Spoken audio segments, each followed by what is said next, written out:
شهزاد محمدي په شپږیزه لیګ کې لوبیږي او کنه. سلام او مینه ملګرو، هیله ده چې روغ او جوړ وئ. که چیرته تاسې د سپورت او په خاص ډول د کرکټ مینوال یاست نو زموږ چینل مو په خدمت کې دی، حتما یې در سره سبسکرایب کړئ. شهزاد محمدي چې د افغانستان لپاره په 20 اوریزو لوبو کې یوه غوره کارکردګي لري، هغه په 15 لوبو کې 1910 رنز په 1463 بالونو کړي دي.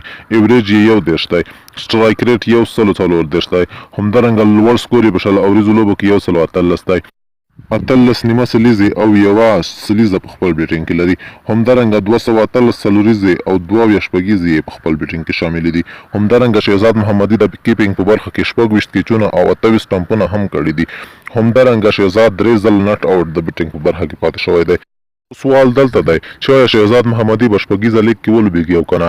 لکه څرنګه چې تاسو ته بهتره معلومه ده، کابو 2 میاشتې وړاندې شهزاد محمدي په کوزه پښتونخوا کې په یوه تمریناتي کیمپ کې خپل تمرین ته دوام ورکوه او د ځینو ځایي رسنیو سره یې مرکه هم کړې وه چې د افغان ولس او افغانستان کرکټ بورډ له توند غبرګون سره مخامخ شو او شهزاد محمدي د یو کال په موده کې له هر ډول کورني او بهرني کرکټ څخه کینول شو. شهزاد محمدي په راتلونکي شپږیزه لیګ کې د لوبېدو چانس ځکه نه لري چې هغه د ټولو کورنیو او بهرنیو لیګونو او همدارنګه نړیوال او کورني کرکټ څخه یو کال پورې ممنوع اعلان شوی دی. نو شهزاد محمدي بدبختانه زموږ سره په راتلونکي شپږیزه لیګ کې نشته.